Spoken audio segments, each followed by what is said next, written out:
Hello everybody, my name is Sniper and welcome you all back to my next video. I'm presenting all of you here on YouTube.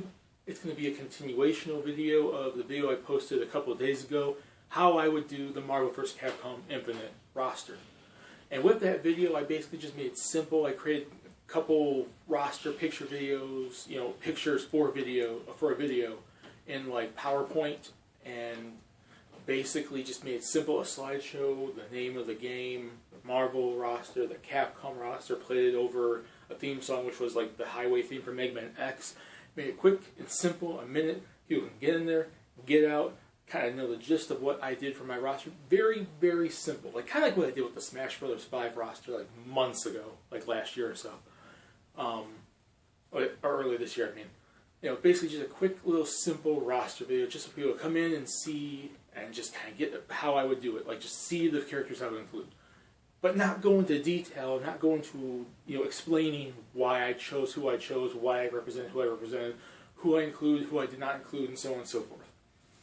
Because I wanted to hold that off for its own video right here.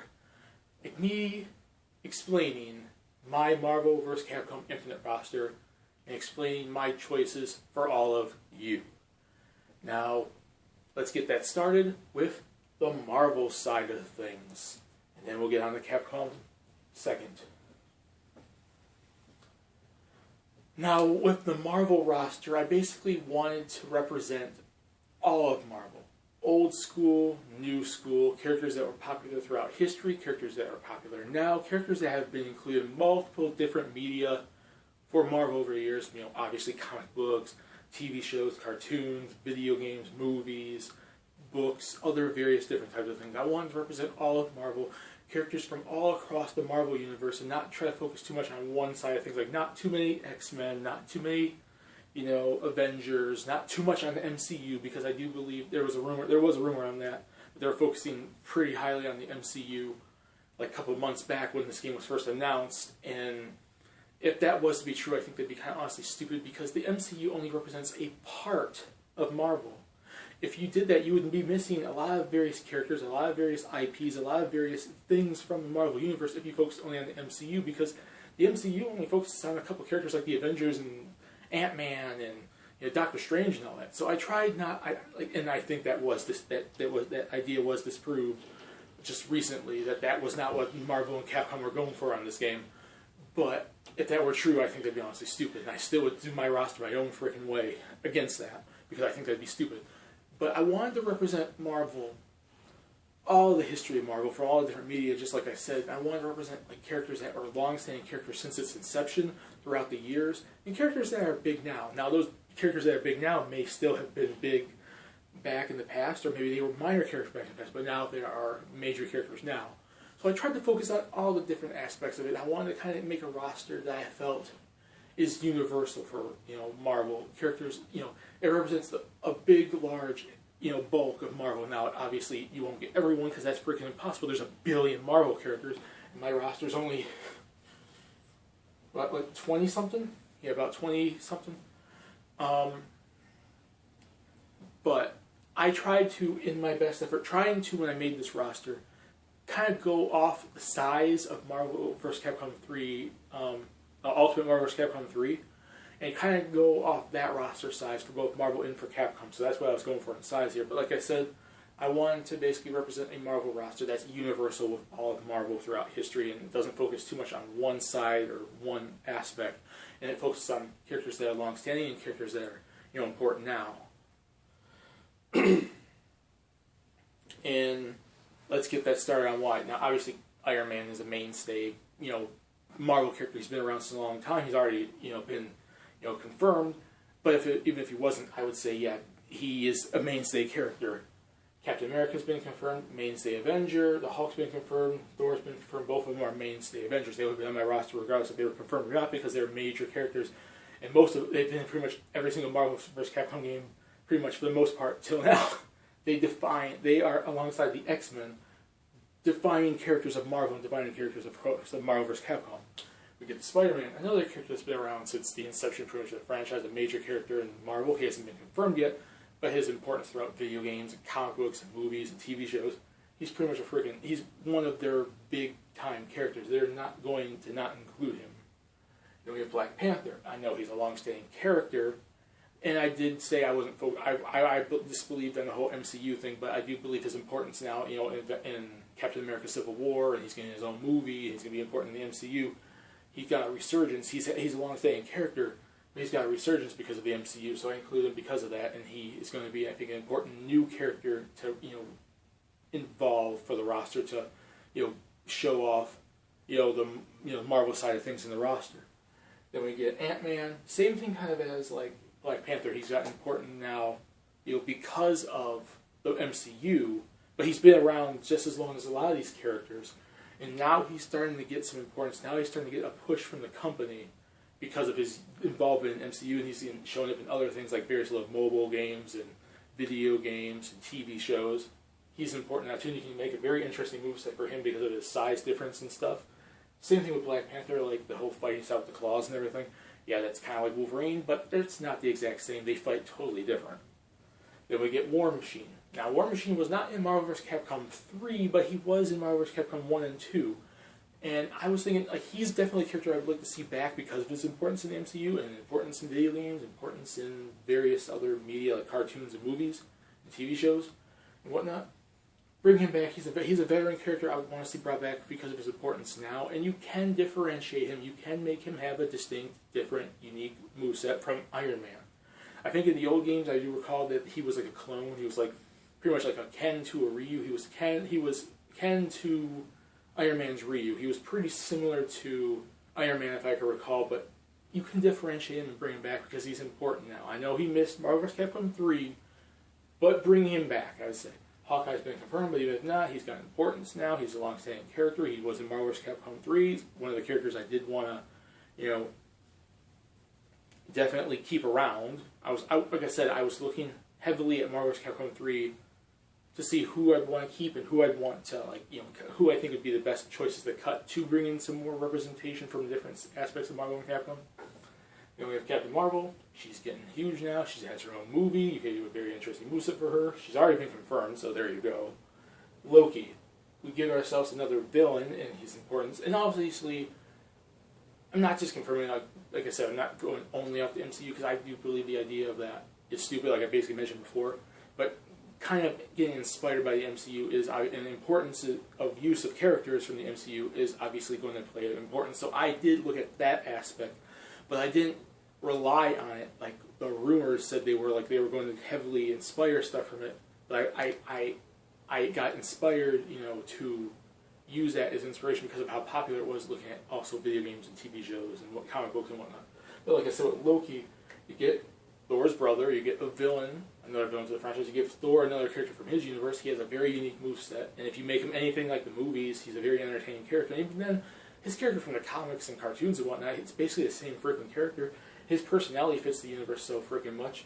And you can do so much with him moveset-wise. And his importance now, especially, is important to, take in consideration for a character. Green Goblin, long-standing, Spider-Man villain. He wasn't originally on my roster, but I was starting to think like my original Spider-Man roster didn't have Green Goblin, but I was starting to think like the characters I did have weren't diverse, I think, enough, and I wanted to get someone in there that would be diverse enough. His glider would be awesome, his various gadgets would be awesome, his moveset would be awesome, his personality would be different from a lot of characters. There's another villain representation. There you go. And he's a long-standing character, like I said. Like, I'm surprised that he, not just with him, I'm going to basically mention the same thing with a lot of other characters on this roster. I'm surprised they never put Green Goblin in any of the previous Marvel vs. Capcom games. He's a long-standing freaking Spider-Man character. They put in all these other villains, and they never put in him. I don't know, I'd say put in him now because he's pretty important. Doctor Strange, you got the Doctor Strange movie. He was in Marvel vs. Capcom 3. He's been important in cartoons, like the Spider-Man cartoon, the X-Men cartoon throughout the years, the 90s and all that, the animated series. He had his own, he's now getting important because of his use in the movies. He's showing up in video games, and like I basically mentioned with Marvel vs. Capcom 3. And there you go. And the same thing with Dormammu. It's his major villain. Yeah, it's pretty similar to Marvel vs. Capcom 3, but yeah. If you have Doctor Strange, you kind of have to have another villain there anyway, so I just said, keep Dormammu. There you go. Obviously, the Guardians of the Galaxy are getting pretty freaking huge, so I wanted to keep him around. I originally wanted to have 3 of them, but then I started recalling I wanted to kind of get in some other characters. I'm going to say this now. Luke Cage wasn't originally on my roster. I wanted him, but he wasn't originally there. Drax wasn't originally there, but I'm like, I want to get in one of the Defenders. So I want to get Luke Cage. He's getting popular now. He's been around for a long time. He has an awesome, super bulky character fighting moveset that, isn't really seen throughout every single one of these characters. Let's get back to the Guardians of the Galaxy. They're getting huge now. They have a long-standing history with Marvel Comics and Marvel other media. Obviously, Rocket Raccoon with Groot is in there. And I was like, okay, I have to have at least one more. And Star-Lord's their leader. He's one of the major characters in there. You can have an interesting, Deadpool-esque, comedy-esque moveset with blaster guns, and you can have something really fun with him. He's the obvious choice, in my opinion. If you had to have another one, I'd say Drax. It's between Drax and Gamora. But I would obviously go with Star-Lord if there's only 2, because you already have Rocket Raccoon with Groot, then you put in Star-Lord. Then we get Ghost Rider. He was in Marvel Capcom 3. He's a long-standing historical character of Marvel. Keep him in there. He was, he has an interesting moveset. Carnage. Why the heck has he not been in any of these games? He is like a long-standing villain, not as long-standing as, say, like a Green Goblin or other numerous Spider-Man villains. He's been around since like the 90s. And he's like the chaotic, psycho, murder killer with, crazy, wacky movesets. Why has he never been in a freaking game? Like, he was like the first character. The first Spider-Man extra character I thought of, because I'm like, why the heck has he not been in one of the games? Then you got Deadpool, keep him around. He's popular now because of his movie and every other thing. He's been in Marvel Capcom 3, keep him there. Doctor Doom, a very important villain to the Fantastic Four, to Marvel. He's a mainstay pretty much in Marvel vs. Capcom. Keep him there.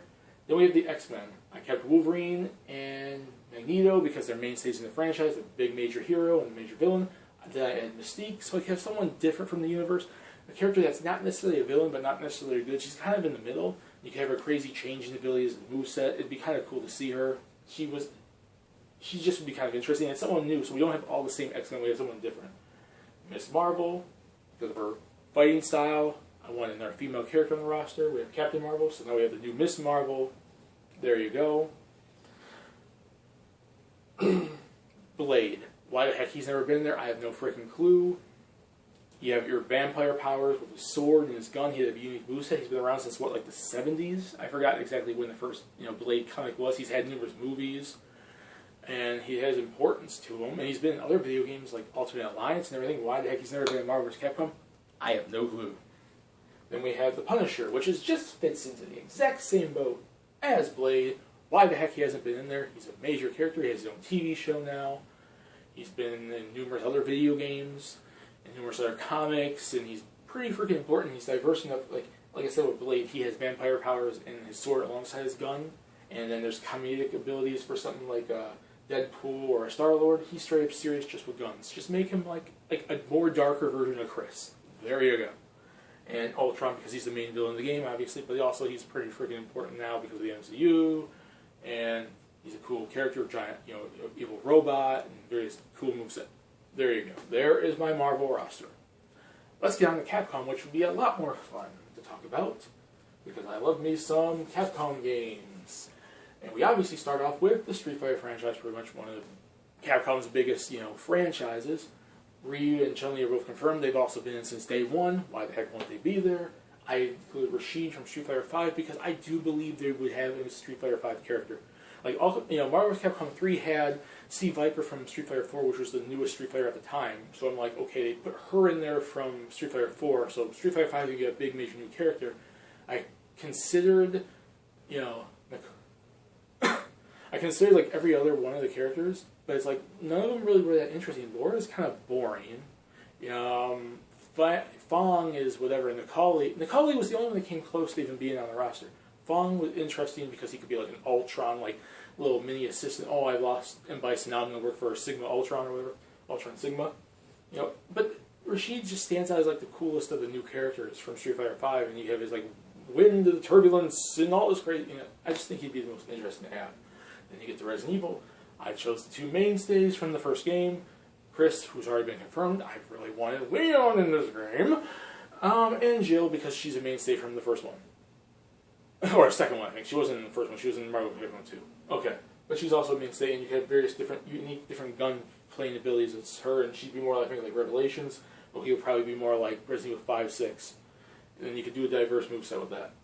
Mike Hagar's a mainstay, Final Fight, Saturday Night Slam Masters. There you go with him. Make him very interesting. He has his pipe and all his different abilities. He was included in Marvel Capcom 3. Why he was never in the game before that, I have no clue. He's pretty popular. There you go. Dante, Devil May Cry is one of their big franchises too. Keep him in there. Now, I don't think it's as big now as it was back in the day. That's the reason why I took out Virgil and took out Tiffany, or I forgot her name. You know. But I kept Dante himself because it'd be kind of cool. Because he's a major character and he's very popular and a lot of people want him. And he has a unique, different moveset and he's one of their biggest characters. There you go. Down to the Mega Man franchise. We already have Mega Man X confirmed.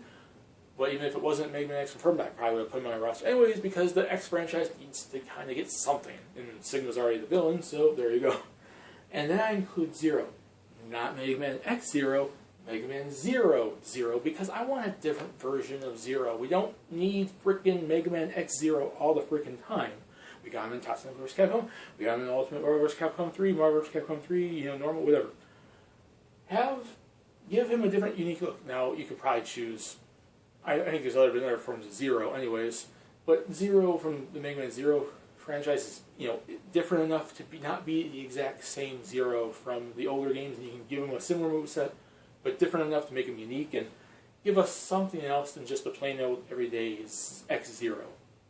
We got Arthur from Ghosts and Goblins, Ghouls and Ghosts. He's a pretty old school classic Capcom character. And there you go.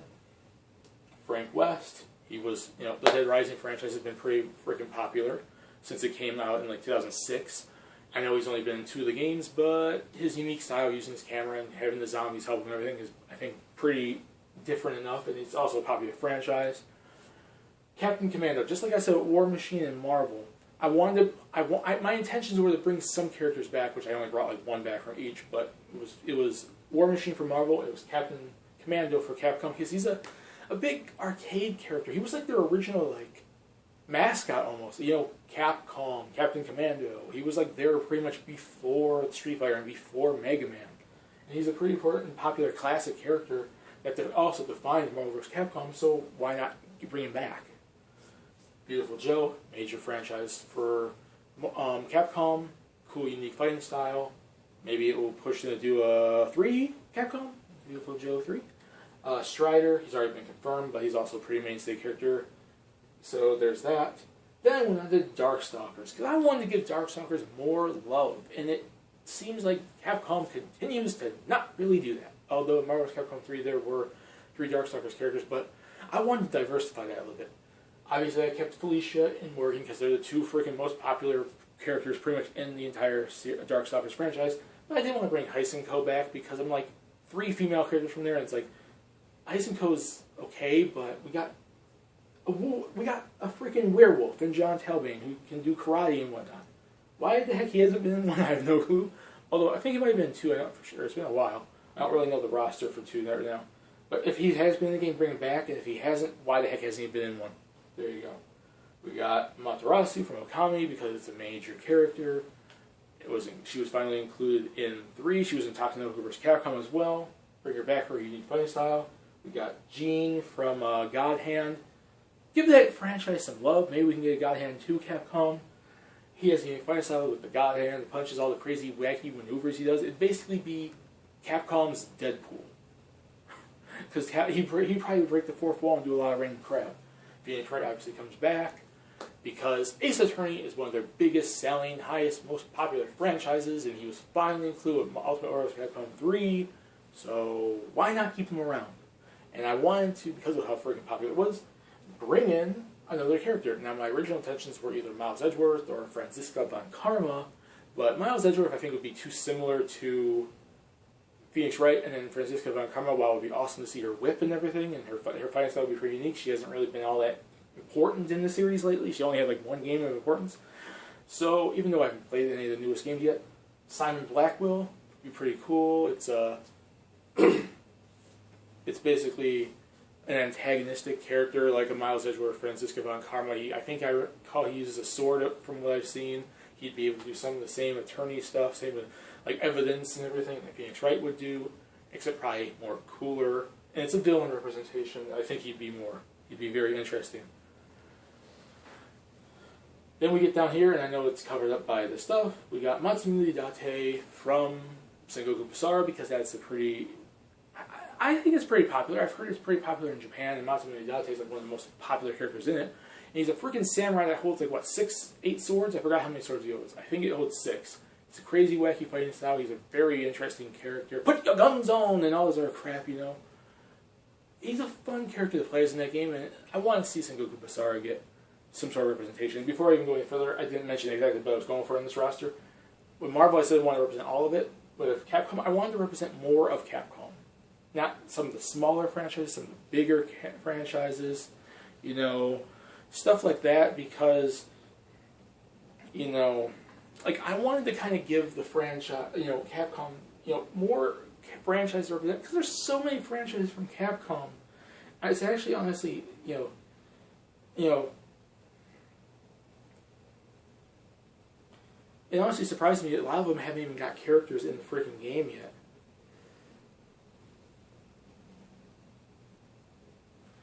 And it's just like, that's basically what I was going for on this roster. I wanted to kind of represent more to Capcom than just putting in 5 million Street Fighters, or a multitude of Mega Mans, or Darkstalkers, or characters that have been in games before. I wanted to give more Capcom representation. With Marvel, I wanted to represent as much of it as I can universally diverse. This is like the same thing, but I wanted to represent it diverse enough, like where there's more, there smaller franchises getting in, which I kind of said the same thing with Marvel, but this one especially, because Capcom has so many franchises that they have not even really used a whole lot lately, or very minor. I've had 1 or 2 games like years ago. Then, now I get back to the roster. Edward Falcon for Power Stone, because obviously we have the Power Stones or whatever in the game. He fits the concept. It's a fighting game, so he already has a moveset. It's a fighting game franchise that Capcom can bring back. And he'd be unique and different enough. Then we get, we represent Asura from Asura's Wrath, because he's one of their biggest new characters, and he's already fought like Ryu in one of the DLCs for the game. He has a fighting game style to him, and he's a crazy god character that can fight with someone like Hulk, or fight with Thor. And it's a cool move that you can go for as a big fighting, brawling, multiple arms like character. We get a Monster Hunter, because why the heck not? Monster Hunter is one of their freaking most popular franchises. How about we include him? He can have a multitude of weapons. You could have like the sword and the bow. It could be like kind of like how in Marvel vs. Capcom 3, like Phoenix Wright can have different evidence and stuff. Like have it be where he can maybe pull out, or a costume. You could have a female Monster Hunter too, like different costumes, where he can pull out different weapons like big swords and knives and everything. And there you go with that. Then Regina from Dino Crisis, because it's Resident Evil with dinosaurs. And she'd have an awesome moveset. She can, just like how these characters can like summon zombies, she can summon probably a giant T-Rex to kill people. Interesting gun moveset with dinosaur type stuff. And it's like, why the heck hasn't she been in one?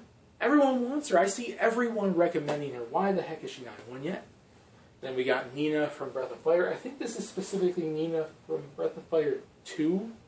But there's always a Nina character, just like there's always a Ryu character in Breath of Fire.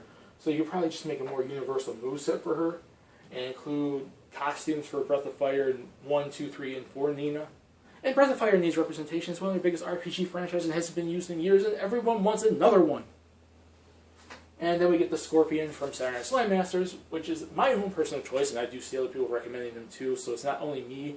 I'm just kind of in the minority here, sadly.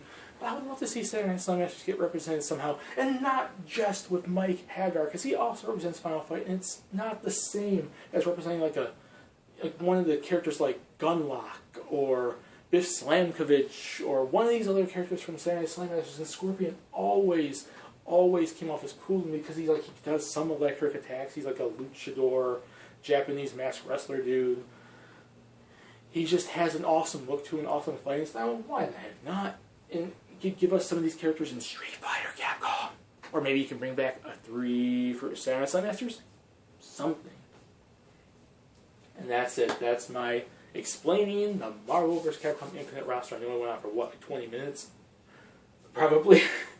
But I had to go into detail because this is a really big topic for me because I love, like, you know me, I love fighting games. I do stuff. I did like a whole freaking 2-year-long speculation for Smash 5. I love me some Capcom games. I love playing fighting games all over the different, like, Tekkens and Street Fighters, Marvel's Capcoms, Injustice, and Soul Calibers. I had to do this, and I really love Capcom franchise. And my biggest comics, obviously, is Marvel. My cousin would call me a Marvel fanboy, but I love Marvel a little more than DC, even though I grew up on Batman animated series and all that stuff. I would definitely say I love Marvel more, and I do love Capcom a whole lot. One of my favorite video game companies, especially playing like Mega Man and Street Fighter all growing up. So that's my explanation. Marvel, I wanted to represent as much of the thing as can without sticking too much into the Avengers or the X-Men or everything, just diverse throughout the history. And the same thing with Capcom, diverse throughout history, bigger franchises, smaller franchises, characters I feel should have been in a long freaking time ago. Now, before I go, I'm going to check to see what time do I have left. How long is this video? 20. Holy crap. Okay, it's like 21 minutes. Let me be quick about this. Some characters that I want to kind of, because I basically mentioned this in my video to like in the comment section. There were like at least 10 some odd characters I wanted to include but did not include in my roster. And I'm going to basically mention a couple of characters that were high in consideration for my roster before. I wanted to include a version of Base from Mega Man, whether it be Base.exe or the original. Proto Man was in consideration. I wanted Leon, and then you also have Jack Baker from Resident Evil 7. They were in consideration for there. I did want to probably include Cody or Guy or something from Final Fight. I did have originally Samanosuke from Onimusha was on my roster before. I did have, like I said, Francisco Von Karma and Edgeworth. And basically that was kind of there. And then for Marvel, I wanted to include originally like Agent Venom or regular Venom. I wanted to include other X-Men like Gambit or Cyclops or Storm or Rogue. And other characters like that. So that's basically kind of what I was going for with this. And there's other ones too, I'm probably putting in the comment section of this video, but I don't want to go too much longer. That's my Marvel vs. Capcom Infinite roster. I hope you guys liked it. Please subscribe if you want to. Put in the comment section what you guys think of my explanations. And put what characters you would like to see included in Marvel vs. Capcom Infinite. And see you all later.